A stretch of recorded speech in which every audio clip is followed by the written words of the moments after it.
بسم الله والحمد لله على نعمة الإسلام وكفى بها من نعمة. أشهد أن لا إله إلا الله وحده لا شريك له، وأشهد أن سيدنا محمدا عبده ورسوله سيد الأمة. اللهم صل وسلم على سيدنا محمد وأنزله المقعد المقرب عندك يوم القيامة وعلى آله وصحبه إلى يوم القيامة. رب اشرح لي صدري ويسر لي أمري واحلل عقدة من لساني يفقهوا قولي. سدد لساني واهد قلبي بحق سيدنا محمد النبي صلى الله عليه وسلم. Dusturakum ya ahla darki wa ya ahla al-batin wa ya ahla nubati wa ya ahla nur, amma ba'd. Hadirin semuanya yang dirahmati oleh Allah Subhanahu wa taala, alhamdulillah. Allah Subhanahu wa taala mentakdir kita untuk kembali bisa hadir di rutinan malam Kamis ini dalam keadaan sehat walafiat. Setelah libur yang begitu panjang dan banyak halangan, malam ini baru bisa dimulai. Semoga duduknya kita, kumpulnya kita di tempat yang mulia ini untuk mempelajari ilmu yang mulia, warisan Nabi termulia, kelak membuahkan duduknya kita bersama beliau di surganya Allah Subhanahu wa taala. Amin, Allahumma amin. Kita sampai pada hikmah yang ke-110. Qala al-musannif radhiyallahu anhu wa nafa'na bihi fid dharain amin. Wurudul amdad bihasabil isti'dad wa syuruqul anwar ala hasabi safa'il asrar. Wurudul amdad, datangnya madad atau pemberian dari Allah. Bihasabil isti'dad adalah dengan sesuai persiapan. Persiapan yang baik, ibadah istiqomah yang baik, pemberian Allah, keberkahan Allah akan datang sesuai dengan kadar keistiqomahan persiapan kita di dalam ibadah sama Allah. Wa syuruqul anwar, dan terpancarnya cahaya-cahaya ilahi ala hasabi safa'il asrar adalah atas sesuai bersihnya sanubari. Cahaya Allah yang masuk ke hati sehingga hati itu tidak mudah sumpek apalagi stres. Hati itu tenang, bahagia menjalani kehidupan yang mana beraneka ragam peristiwa yang terjadi. Itu cahaya masuk ke dalam hati hingga hati tersebut tenang, bahagia sesuai dengan kebersihan hati tersebut. Semakin bersih maka semakin berkilau cahaya yang masuk. Hadirin yang dirahmati oleh Allah Subhanahu wa taala, di sini beliau mengingatkan kepada kita idealnya atau hendaknya kita itu fokus untuk menjalankan perintah Allah, istiqomah ibadah. Jangan nuntut pemberian dari Allah terlebih dahulu, tapi istiqomah ibadah baru nanti kemudian Allah menurunkan keberkahan pemberiannya kepada kita. Kalau bahasa sekarang niku, hasil tidak akan mengkhianati proses. Nek prosesnya itu api, hasilnya juga api, bagus. Hasilnya nggak akan berkhianat. Prosesnya api, ya hasil api.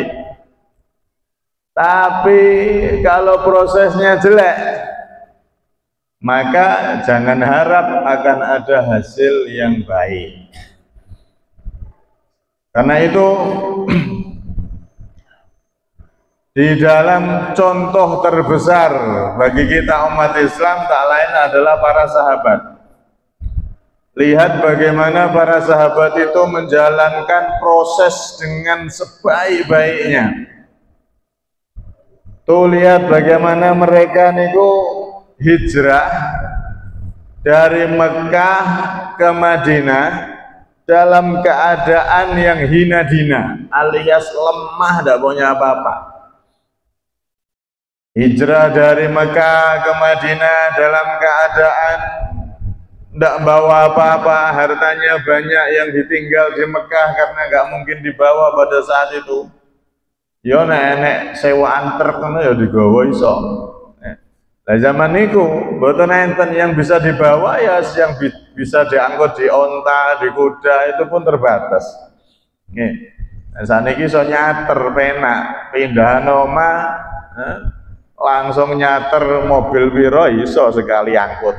Dan saat itu enggak, dalam keadaan genting harus cepat-cepat pindah dari Mekah ke Madinah, keburu orang-orang kafir nanti tahu dan mereka bisa berbahaya nyawa taruhannya.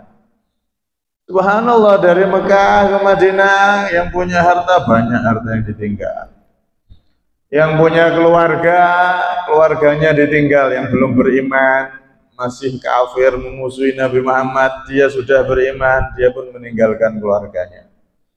Berapa banyak suami yang ikut hijrah Nabi meninggalkan istrinya yang nggak mau beriman. Berapa banyak istri yang meninggalkan suaminya yang tidak beriman. Itu semua dijalani, pahitnya itu dijalani semua oleh para sahabat. Ada yang meninggalkan anaknya yang sudah dewasa tidak mau beriman, ditinggal. Yang dari kecil sampai dewasa diharapkan nanti baktinya malah tidak beriman, malah musuhi nabinya, tinggal. Dalam keadaan yang seperti itu, lemah, miskin, tidak punya apa-apa, menuju daerah yang mereka belum pernah ke sana kebanyakan. Dalam keadaan tidak punya apa-apa. Tapi lihat bagaimana mereka menjalani proses itu dengan sebaik-baiknya demi perintah Nabi, demi menjalankan perintah Allah. Semuanya ditinggal dengan ikhlas lillah. Faman kanat hijratuhu ilallah wa rasulihi fa hijratuhu ilallahi wa rasulihi. Hijrahnya benar-benar karena memenuhi perintah Allah, memenuhi perintah Rasulullah SAW, siap meninggalkan siapapun dan apapun yang harus ditinggalkan karena mereka tidak beriman dan mereka bersengkokong dengan orang-orang kafir Quraisy. Ditinggalkan. Proses ini dilalui oleh para sahabat sampai di Madinah. Akhirnya yang meninggalkan rumah diganti rumah oleh Allah. Prosesnya dilakukan, lama-lama di Madinah punya rumah. Yang meninggalkan istri, diganti istri muslimah, istri baru. Yang meninggalkan suami, diganti suami baru, muslim yang tanggung jawab, yang Masya Allah. Kehidupan yang sebelumnya seperti itu di Mekah, tapi mereka lalui dengan proses dengan begitu baik sampai di Madinah, semuanya diganti oleh Allah Subhanahu wa Ta'ala dengan gantian yang lebih baik lagi. Bahkan sahabat saat itu tidak ada kepikiran bangun sebuah pemerintahan atau menguasai Madinah, itu tidak ada kepikiran. Tapi subhanallah proses itu dilakukan. Sahabat Muhajirin bersatu dengan sahabat Ansor, akhirnya Rasulullah mendirikan masjid, kemudian perekonomian pasar dikuasai sedikit demi sedikit oleh umat Islam sampai jadi Madinah itu jadi negerinya umat Islam. Madinatun Nabi, Madinah Munawwarah, dikuasai oleh umat Islam, dipimpin oleh Nabi kita Muhammad Shallallahu Alaihi Wasallam. Mereka dulunya tidak kepikiran kok sampai punya negeri, menguasai dan memiliki negeri itu tidak kepikiran sama sekali. Wong datangnya dalam keadaan terusir, datangnya dalam keadaan yang begitu lemah tadi itu, tapi prosesnya dijalani dengan sebaik-baiknya, maka Allah pun menurunkan keberkahan pemberian terbaiknya hingga Madinah menjadi tanah suci yang kedua, tanah suci milik umat Islam. Bahkan bukan hanya di zaman Nabi, kita pun merasakan hasil proses yang mereka lakukan dengan sebaik-baiknya tadi itu. Sampai sekarang Madinah itu jadi kota suci umat Islam. Subhanallah, berkahnya para sahabat yang melakukan step demi step, langkah demi langkah mengikuti Nabi dengan sebaik-baiknya. Sampai sekarang hasilnya pun Madinatul Munawwarah menjadi kota suci umat Islam dan dilindungi oleh Allah Subhanahu wa Ta'ala. Lain halnya sama orang sekarang. Kadang-kadang orang sekarang niki fokus pada keinginan tapi tidak menjalani prosesnya dengan baik. Zaman sekarang kan enten wong niku pengine ayo kita tegakkan khilafah, hukum Islam. Kalau sudah khalifah ini berjalan maka beres itu Israel, beres itu kedoliman yang menimpa umat Islam. Kalau sudah dipimpin oleh seorang khalifah dengan khilafahnya, hukum Islamnya, maka beres semua itu. Mereka fokusnya ke situ. Tapi apa yang terjadi kadang-kadang yang gencar ayo khilafah, tegakkan Islam, tegakkan hukum Islam. Ya bagus, negakkan hukum Islam itu bagus, cuman kadang-kadang mereka tuh lupa dengan pondasi-pondasi yang kecil-kecil itu. Ibarat bangun rumah besar, itu kan pondasinya dari batu-batu yang kecil, ditata dulu pondasi-pondasinya, baru gedung besar, masjid besar berdiri di atasnya. Mereka fokusnya keinginan yang besar, tapi prosesnya nggak dilakukan. Apa proses itu? Prosesnya, ayo kamu wudunya udah bener belum? Kok tegakkan hukum Islam, tegakkan Islam. Kamu kalau wudhu itu bener apa belum? Kamu kalau sholat itu, sholatmu sudah bener apa belum? Sesuai tidak dengan ajarannya Nabi dalam fikih itu?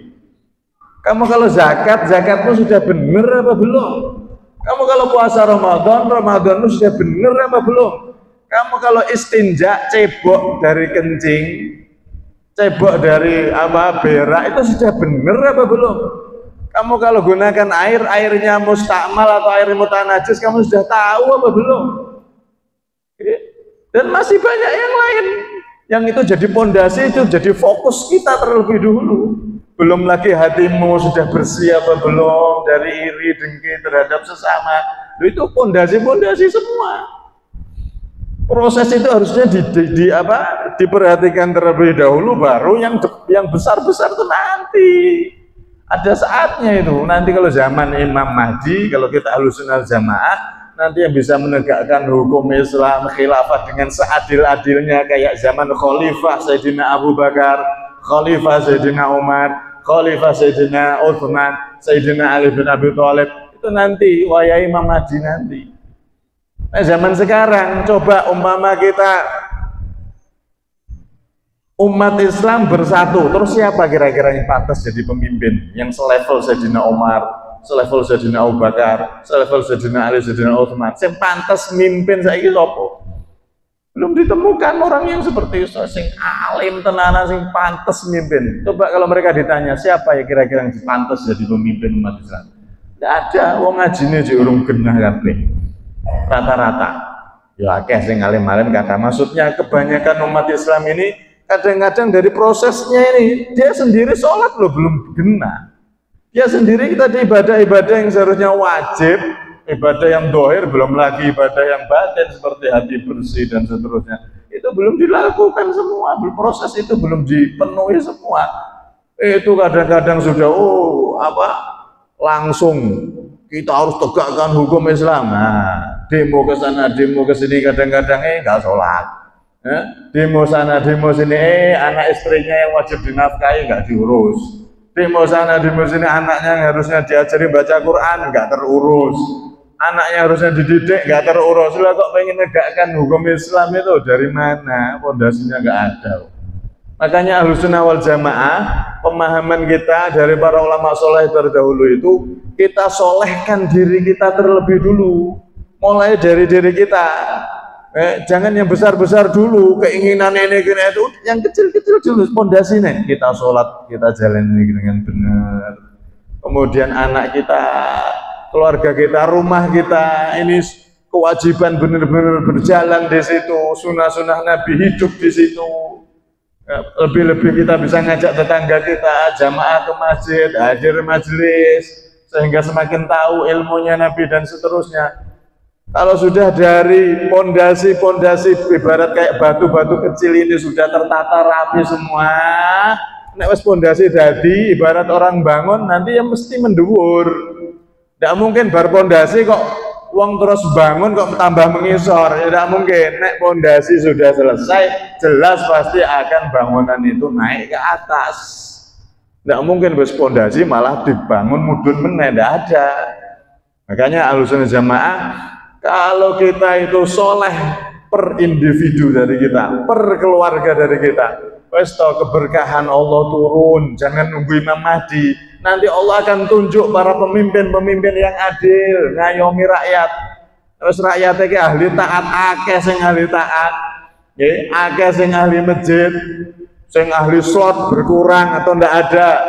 Yang ahli pergaulan bebas juga berkurang, nggak ada. Yang LCD juga berkurang, nggak ada. Wes ahli taat kabeh, maka otomatis pemberian Allah turun. Kalau proses ini sudah dijalankan, pemberian Allah otomatis turun.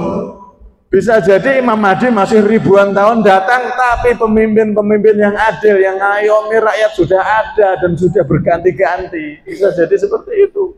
Walau anna ahlal qura amanu wattaqaw la fatahna 'alaihim barakatin minas sama'i wal ardh. Nah, penduduk satu negeri beriman, bertakwa sama Allah, yang wajib-wajib dijalankan bareng-bareng, syiar agama dijalankan bareng-bareng, maka jangan nunggu Imam Mahdi. Tidak perlu kita repot-repot tegakkan khilafah, tidak perlu, nanti tegak sendiri itu. Ibarat bangunan pondasi sudah bagus, pasti naik nanti sudah bangunan itu. Tidak mungkin tambah mengisor, tidak mungkin tambah ke bawah. Itu akidah kita, keyakinan kita Ahlussunnah wal Jamaah sesuai yang difirmankan oleh Allah. Kalau ada penduduk satu negeri kok iman takwa, la fatahna 'alaihim barakatin minas sama'i wal ardh. Allah buka pintu keberkahan langit, pintu keberkahan bumi. Kalau sudah dari dua pintu, atas terbuka, bawah terbuka, wala gembrojo. Wis makmur. Mau hidup seperti apa, makmur semuanya. Mau yang mimpin siapa, makmur sudah. Kalau para rakyatnya ini banyak jadi orang yang takwa, banyak jadi orang yang beriman kepada Allah Subhanahu wa Ta'ala. Proses ini yang perlu kita fokuskan. Ojo pengen gue ini besar keinginannya, tapi proses ternyata nol. Ya sama dalam kehidupan kita yang lain juga begitu. Sampean pengen punya anak yang soleh, berbakti, ya prosesnya yang perlu diperhatikan. Ojo kepenginnya tok gede, anakku soleh jadi wong hebat gini. Tetapi prosesnya, pondasinya nggak ditata. Anaknya dimakani yang haram. Anaknya dikasih nafkah yang dibuat makan minumnya dari hasil curian, tolong sawit misalnya. Nah kok bermimpi anaknya pengen jadi wong apik, dari mana prosesnya nggak dipenuhi. Ibarat orang sakit ya, pengen waras tapi nggak diobati. Saya pokoknya harapan pengen saya sembuh, bisa lari lagi, bisa loncat-loncat, bisa guling-guling, wes. Padahal dia saat itu melakut tok gak kuat. Tapi diobati tidak gelem, minum obat tidak mau. Proses tidak dijalankan, ya mimpi namanya itu. Sama halnya, aduh Pak Ustadz, saya ini pengen punya anak Pak Ustadz, sudah lama saya nggak diarungi anak Ustadz, dan sampai senikah burung, nah kan repot. Atau orang pengen kenyang, saya kenyang, pengen lapar, pengen kenyang, tapi tidak mau makan, prosesnya tidak dilakukan. Nah maka ini semuanya tidak akan mungkin terjadi, karena proses kalau dilakukan dengan baik baru hasil itu akan terjadi, hasil itu akan diberikan oleh Allah dengan yang lebih baik. Kadang-kadang tidak sesuai dengan bayangan kita. Bayangannya 1, 2, 3, ternyata Allah ngasih 30. Bayangannya sahabat dulu pas hijrah, pokoknya dapat daerah yang aman, iso ibadah tenang, malah DKI Madinah jadi negeri, dipimpin langsung oleh makhluk termulia Rasulullah SAW. wasallam. Yang di Mekah presidennya, pemimpinnya kejam-kejam, bengis-bengis, nyiksa. Sampai Madinah ndak ono bayangan kok iso gawe negeri dipimpin Nabi langsung, ndak ada bayangan sahabat saat itu. Tapi lihat bagaimana kalau proses itu dijalankan dengan baik, Allah ngasih bahkan lebih dari angan-angan, bahkan lebih daripada yang dicita-citakan, yang diangan-angan. Kalau sudah Allah itu ngasih wurudul amdad bihasabil istiadat, kalau persiapan proses itu disiapkan dengan sebaik-baiknya, maka pemberian Allah pun akan datang dengan bertubi-tubi, datang dengan begitu banyaknya. Ini yang anak-anak santri, misal pengen jadi orang alim, pengen jadi orang yang ahli ilmu, ya proses dijalani, ya belajar, ya mondok. Bosen disuruh berangkat pondok lagi tidak mau, bosennya dilawan. Nek pengen jadi wong alim ya dilawan bosennya. Prosesnya itu dijalani. Tuh lihat bagaimana ulama-ulama dulu. Ada yang mondok 20 tahun, ada yang mondok sampai 40 tahun. Tapi mereka menjalani proses itu, akhirnya jadi orang manfaat, jadi ulama besar. Coba kalau mereka tidak mau menjalani proses belajar, udah setahun, 2 tahun, 3 tahun, nggak mudeng-mudeng, akhirnya wes putus asa, balik mulai nggak mau modal lagi, ya nggak jadi. Justru ketika kita ngalami ujian seperti itu, kalau kita terus tabrak, terus gas, maka nanti akan kebuka. Ibarat pintu nggak membuka-buka, tapi sampai terus dorong, ya lama-lama kebuka. Air itu keras, tapi kalau kena tetesan air atau batu itu keras, tapi kalau kena tetesan air, tes saking lamanya, setahun, 2 tahun, selama-lama tembus itu, padahal cuma air netes,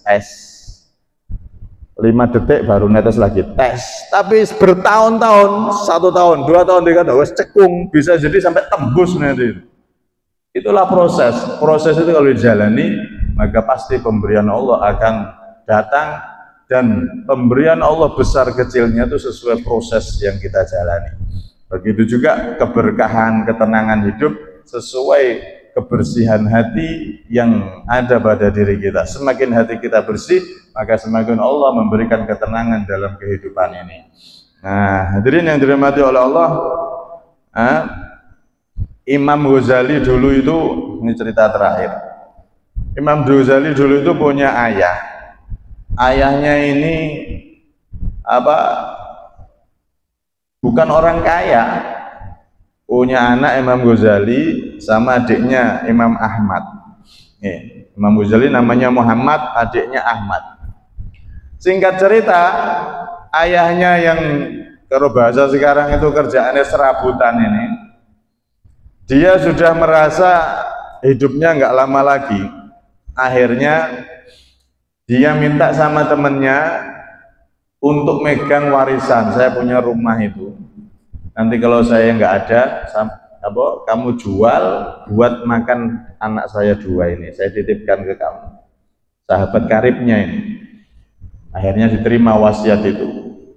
Subhanallah, bener, tidak lama meninggal, sesuai wasiatnya rumah itu dijual, 2 anaknya ini dibawa oleh temannya di rumahnya, dan 2 anak ini diberi makan dari hasil jualan aset ayahnya Imam Ghazali tadi.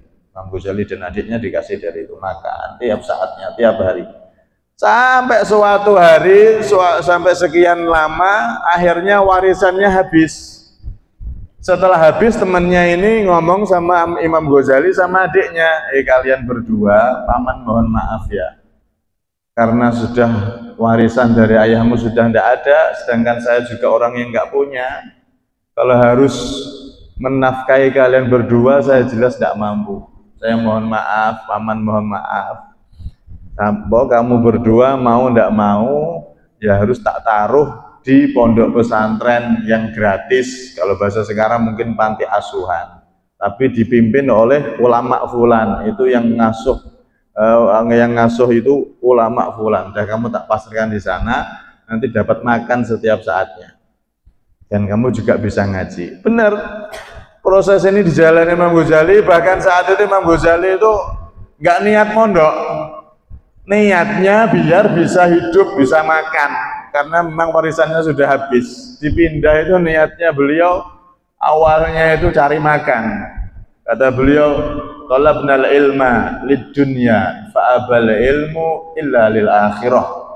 Kama qala radhiyallahu anhu. Dulu aku pertama kali mondok masuk ke pondok itu, dipindah masuk ke pondok, aku tuh niatnya cari makan, cari dunia, karena warisanku udah habis, untuk makan udah habis. Aku dimasukkan itu niat untuk cari makan sama adikku.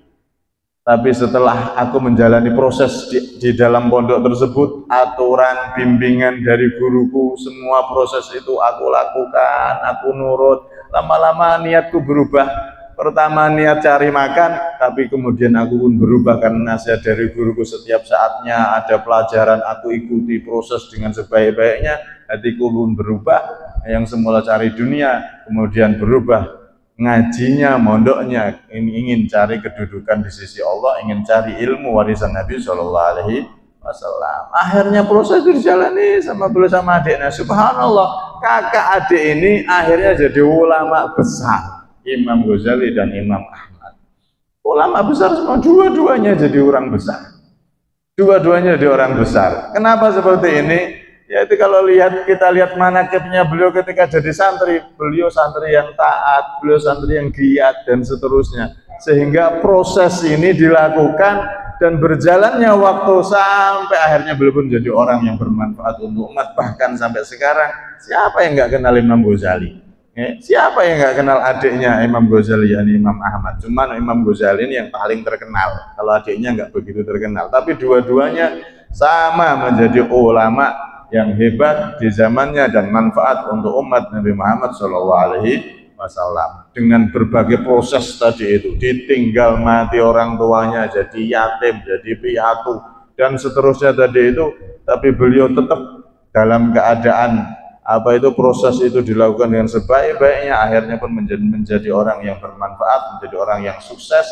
Pemberian Allah datang, keberkahan Allah pun turun, dan beliau pun menjadi orang yang benar-benar manfaat untuk umat. Hingga sekarang kitab-kitabnya beliau dimanfaatkan, dibaca di semua tempat, di daerah terutama di pesantren-pesantren itu seluruh dunia baca semua kitab Ihya karangan Imam Ghazali radhiyallahu anhu arda.